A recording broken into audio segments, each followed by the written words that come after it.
Assalamualaikum warahmatullahi wabarakatuh. Bapak, Ibu, dan saudara-saudara yang saya hormati.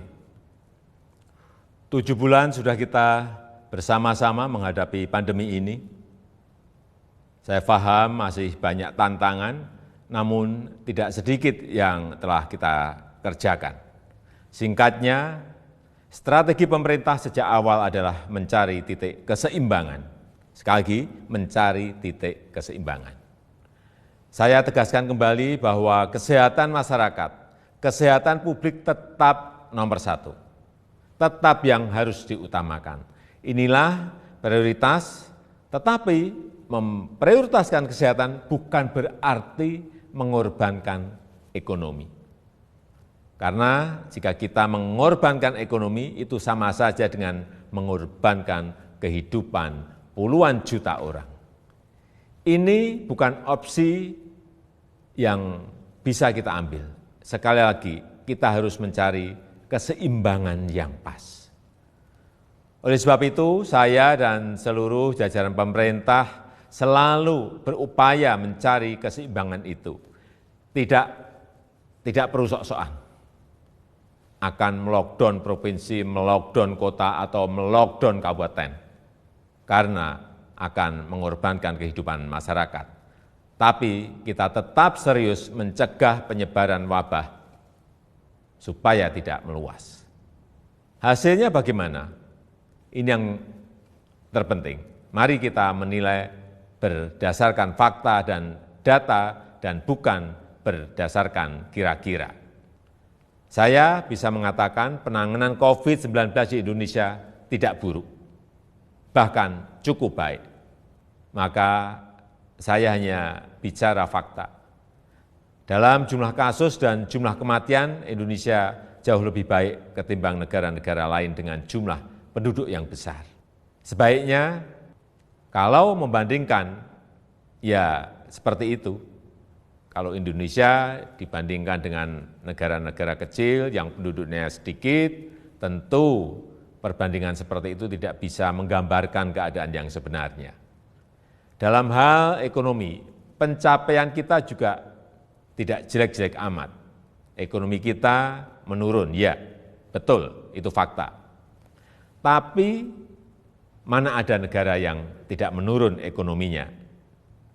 Bahkan ada banyak negara lain yang harus memikul beban ekonomi yang jauh lebih parah.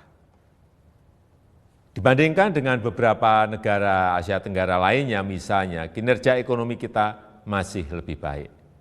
Sekali lagi, ini fakta. Ini harus kita ambil hikmahnya agar kita juga tetap optimis, dan tidak kehilangan harapan. Sekali lagi, saya tegaskan, kita harus tetap optimis. Bapak, Ibu, saudara-saudara sebangsa dan setanah air, banyak yang telah pemerintah lakukan, banyak sekali macam-macam programnya. Di tengah keterbatasan keuangan negara, saya mengambil risiko untuk mengatasi masalah ini. Angka-angkanya silahkan dilihat sendiri di tampilan yang ada di sini. Berapa ratus triliun yang kita kerahkan untuk mengatasi wabah maupun untuk membantu warga. Kendati demikian, saya juga belum puas. Saya ingin menteri-menteri lebih baik lagi dalam bekerja, mencari program yang lebih tepat sasaran. Semua harus terus kita perbaiki. Masih banyak kerja keras yang perlu kita kerjakan. Kita harus terus melakukan penyesuaian kebijakan, mencari yang lebih baik. Masyarakat jangan ragu untuk melapor. Menteri Dalam Negeri telah saya perintahkan untuk terus mendorong pemerintah daerah membuka keran-keran aduan atau masukan untuk perbaikan kebijakan ke depan. Setelah 7 bulan, banyak yang bisa kita pelajari dari wabah ini. Misalnya, pembatasan sosial. Saya kira harus kita sesuaikan. Untuk itu saya menekankan pentingnya pembatasan sosial skala mikro atau mini lockdown. Kita buat lebih terarah, spesifik, fokus, tajam untuk mengatasi masalah COVID, tapi tidak membunuh ekonomi dan kehidupan masyarakat. Ini yang harus kita lakukan. Penyesuaian kebijakan itu jangan dianggap pemerintah mencela-mencela. COVID ini masalah baru. Seluruh dunia juga sama, belum ada negara yang berani mengklaim sudah menemukan solusi yang terbaik.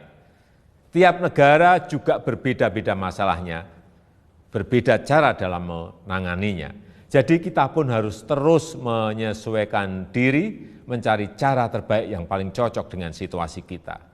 Sekali lagi, pencapaian kita sejauh ini tidak buruk. Angka-angkanya jelas, tapi jangan membuat kita terlena. Kita harus waspada, kita harus tetap bekerja keras. Wabah ini jangan diremehkan, ini realita. Tapi jangan membuat kita pesimistis.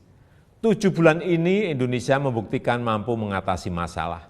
Belum sempurna, ya, tapi bisa kita perbaiki bersama-sama. Mengatasi pandemi ini memang sulit, memerlukan kerja keras bersama, dan saya yakin kita akan dapat melakukannya. Yang penting, dalam situasi seperti ini, jangan ada yang berpolemik dan jangan ada yang membuat kegaduhan-kegaduhan. Bapak, Ibu, dan saudara-saudara sebangsa dan setanah air, tentunya apresiasi saya sampaikan kepada dokter, perawat, tenaga medis, TNI, Polri, ASN, dan juga para relawan. Namun, tidak kalah pentingnya adalah peran serta masyarakat untuk berubah, menyesuaikan diri, menaati protokol kesehatan. Lakukan dengan disiplin 3M, memakai masker, menjaga jarak, mencuci tangan. Tetap optimis mengatasi masalah. Saya percaya jika kita saling melindungi, saling membantu, saling mengingatkan satu sama lain, kita akan mampu melalui masa-masa sulit ini. Semoga Allah SWT, Tuhan yang Maha Kuasa, meridhoi dan memberkati segala upaya yang telah dan akan kita lakukan bersama-sama sehingga dapat keluar dari krisis ini. Terima kasih. Wassalamualaikum warahmatullahi wabarakatuh.